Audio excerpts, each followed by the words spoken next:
ছুটকি, এখন কেমন লাগছে বল দেখিনি বোন? হ্যাঁ, তুই এমন ধারা নেটতে পড়ে থাকলে কখনো ভাল লাগে? তুই চনমান করে সারা বাড়ির মধ্যে ঘুরে বেড়াস, ওটাই দেখতে ভাল লাগে। ও ছুটকি, চোখ মেলে তাকা না বোন, ও ছুটকি। কিন্তু ডাক্তার তো বললেন যে প্রেশার ট্রেশার একদম নর্মাল। মাথায় ভয়ঙ্কর ব্যথা করছে, কে যেন হাতুড়ির বাড়ি মারছে। বাপরে না, ডাক্তারবাবু তো ওষুধ দিয়ে গেলেন, তুমি তো ওষুধটা খেলেও। তারপর তো এতটা ব্যথা থাকার কথা না। আহা হা হা হা, কমে যাবে বোন, কমে যাবে। পেটখানা খালি না, ওই জন্য তো এত মাথা ব্যথা করছে। একটু কিছু খান আলো।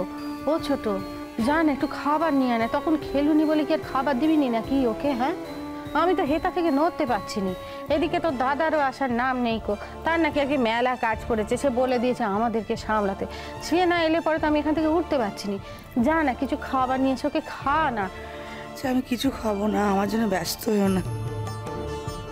না, ব্যস্ত হতে হবে না বললে তো আর হবে না মা, ব্যস্ত হতেই হবে। আর সবাই মিলে ব্যস্ত হয়েছি বলেই তোমাকে নিয়ে ভাবছি, এবং ওইদিকে কঙ্কাবতীকেও একা যেতে দিয়েছি। এখন রাত 9টা বাজে, দেখো এখনো ফেরেনি। এখন আমার টেনশন হচ্ছে।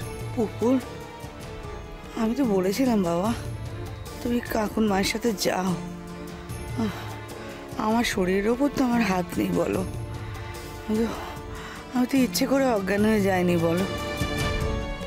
মনে যা, ওর কথা রাগ করছিস কেন? ও কি তেমন ধারা কথা বলেছে নাকি? হ্যাঁ, ও তোকে বলেছে যে তুই ওষুধ টষুধ খেয়ে, খাবার দাবার খেয়ে একটু সুস্থ হয়ে ওঠ, ব্যাস।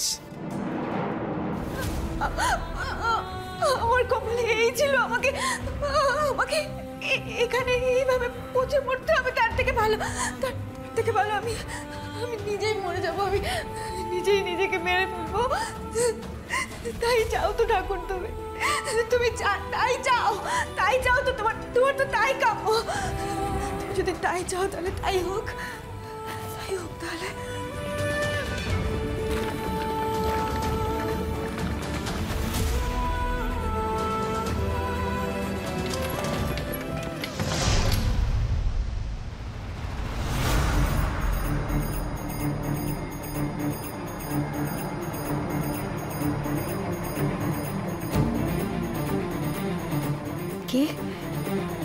কে ঢুকছে ঘরে এখন? তাহলে কি আমাকে ছেড়ে দেবে এবার বোধহয় ওই দিদিটার মনে দয়া হয়েছে। ওই দিদিটাকে তো আমি হাতে পায়ে ধরে কত করে বুঝিয়েছিলাম, কতবার বলেছিলাম।